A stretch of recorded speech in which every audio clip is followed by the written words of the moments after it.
Assalamualaikum warahmatullahi wabarakatuh. Perkenalkan, nama saya Israwati. Saya dari kelas Pendidikan Agama Islam 3. Di sini saya akan mempresentasikan tentang hakikat fungsi nilai, moral, dan hukum dalam upaya mendapatkan keadilan, ketertiban, dan kesejahteraan masyarakat dalam perspektif Al-Quran. Hakikat fungsi nilai, moral, dan hukum. Terdapat beberapa bidang filsafat yang ada hubungannya dengan cara manusia mencari hakikat sesuatu.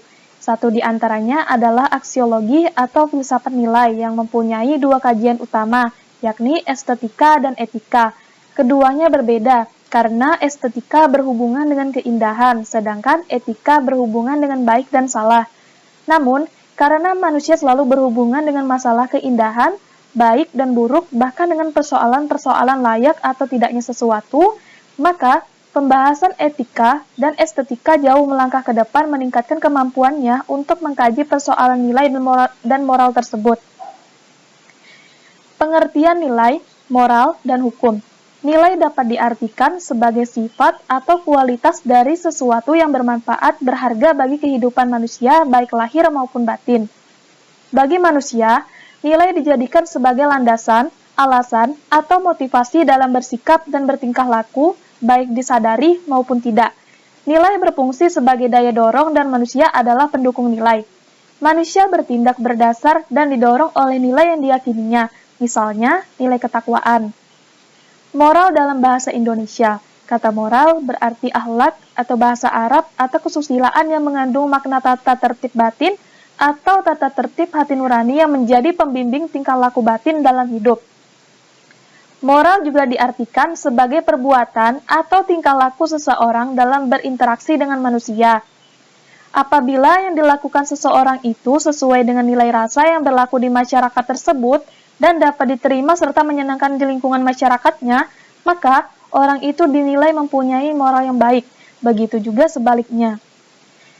Hukum adalah sistem yang terpenting dalam pelaksanaan atas rangkaian kekuasaan kelembagaan dari bentuk penyalahgunaan kekuasaan dalam bidang politik, ekonomi, dan masyarakat dalam berbagai cara dan bertindak, sebagai perantara utama dalam hubungan sosial antar masyarakat terhadap kriminalisasi dalam hukum pidana.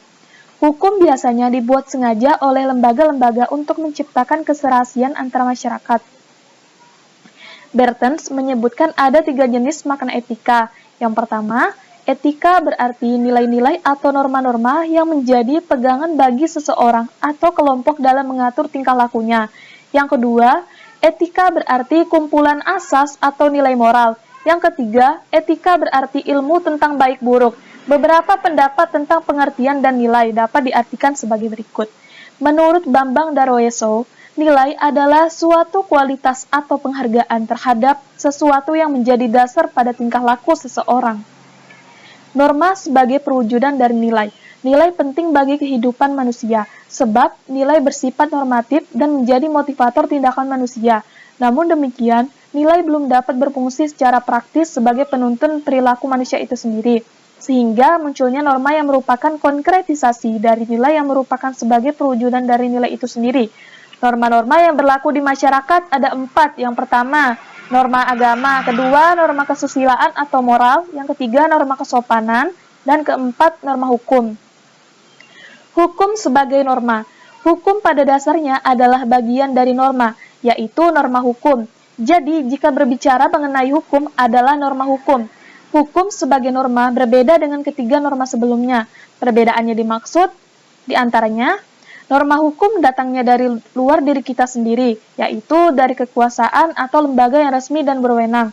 Yang kedua, norma hukum dilengkapi sanksi pidana atau pemuka secara fisik, sedangkan norma lain tidak dilengkapi sanksi pidana secara fisik. Yang ketiga, sanksi pidana atau sanksi pemaksa itu dilaksanakan oleh aparat negara.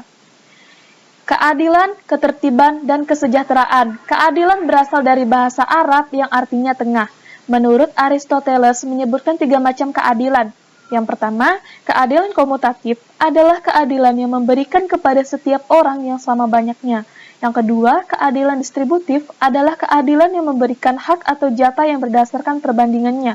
Yang ketiga, keadilan legal atau moral adalah keadilan yang mengikuti penyesuaian atau pemberian yang sesuai dengan kemampuannya. Perwujudan masyarakat bermoral dan taat hukum. Masyarakat bermoral. Moral, bahasa Latin moralitas, adalah istilah manusia menyebut ke manusia atau orang lainnya dalam tindakan yang memiliki nilai positif. Manusia yang tidak memiliki moral disebut amoral. Artinya, dia tidak bermoral dan tidak memiliki nilai positif di mata manusia lainnya. Sehingga moral adalah hak mutlak yang harus dimiliki oleh manusia. Moral secara eksplisit adalah hal-hal yang berhubungan dengan proses sosialisasi individu. Tanpa moral, manusia tidak bisa melakukan proses sosialisasi. Ciri orang bermoral dan tidak bermoral adalah jika seseorang melakukan tindakan sesuatu dengan nilai rasa dan budaya yang berlaku di tengah masyarakat tersebut dan dapat diterima dalam lingkungan kehidupan sesuai aturan yang berlaku, maka orang tersebut dinilai memiliki moral. Kata moral atau akhlak seringkali digunakan untuk menunjukkan pada suatu perilaku baik atau buruk, sopan santun, dan kesesuaiannya dengan nilai-nilai kehidupan pada seseorang. Terlepas dari perbedaan kata yang digunakan baik moral, etika, akhlak, budi pekerti maupun penekanan yang sama, yaitu adanya kualitas-kualitas yang baik teraplikasi dalam perilaku seseorang dalam kehidupan sehari-hari, baik sifat-sifat yang ada dalam dirinya maupun dalam kaitannya dalam kehidupan masyarakat. Kesadaran hukum. Hukum diciptakan dengan tujuan yang berbeda-beda. Ada yang menyatakan bahwa tujuan hukum adalah keadilan, ada juga yang menyatakan kegunaan, ada yang kepastian hukum dan lain-lain. Akan tetapi, dalam kaitannya dengan masyarakat, tujuan hukum yang pertama direduksi untuk ketertiban. Ketertiban adalah tujuan pokok dan pertama dari segi hukum. Kebutuhan terhadap ketertiban ini merupakan syarat pokok bagi adanya suatu masyarakat yang teratur. Ketertiban sebagai tujuan utama hukum yang berlaku bagi segala masyarakat. Untuk mencapai ketertiban dalam masyarakat ini, diperlukan adanya kepastian dalam pergaulan antar masyarakat. Kesadaran hukum pada hakikatnya berpangkal pada adanya suatu pengetahuan tentang ketentuan hukum yang mengatur hidup dalam hidup bersama. Dari pengakuan mengenai ketentuan hukum ini, akan lahir suatu pengakuan dan penghargaan terhadap ketentuan-ketentuan hukum yang dimaksud, sehingga timbul penghayatan terhadap ketentuan hukum tersebut. Jika kondisi seperti ini telah terdapat pada suatu negara, maka terbinalah kesadaran hukum yang berarti pula ketertiban dan kepastian hukum dalam kehidupan tercipta bersama.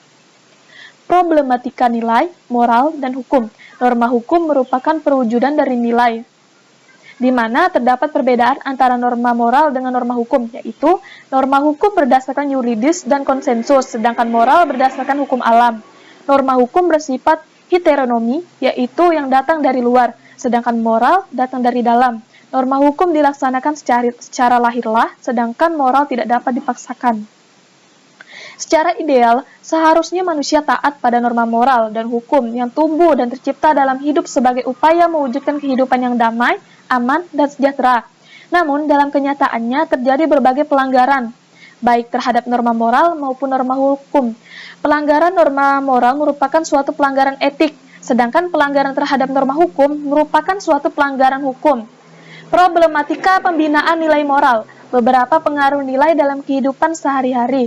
Yang pertama, pengaruh kehidupan keluarga dalam pembinaan nilai moral. Kedua, pengaruh teman sebaya terhadap pembinaan nilai moral. Yang ketiga, pengaruh figur otoritas terhadap perkembangan nilai moral individu. Problematika penegakan hukum diartikan sebagai permasalahan yang timbul dari penegakan supremasi hukum di Indonesia yang memerlukan jawaban atas permasalahan tersebut. Permasalahan penegakan hukum di Indonesia hanya bukan merupakan fenomena yang ada di permukaan saja, melainkan telah merasuki sum-sum sistem hukum itu sendiri. Hukum di Indonesia tidak menjadi panglima, melainkan menjadi alat menjawab, memutuskan, ataupun menyelesaikan suatu kasus atau perkara tanpa terpengaruh oleh tendensi atau kepentingan apapun yang melekat di dalamnya. Sekian dan terima kasih. Wassalamualaikum warahmatullahi wabarakatuh.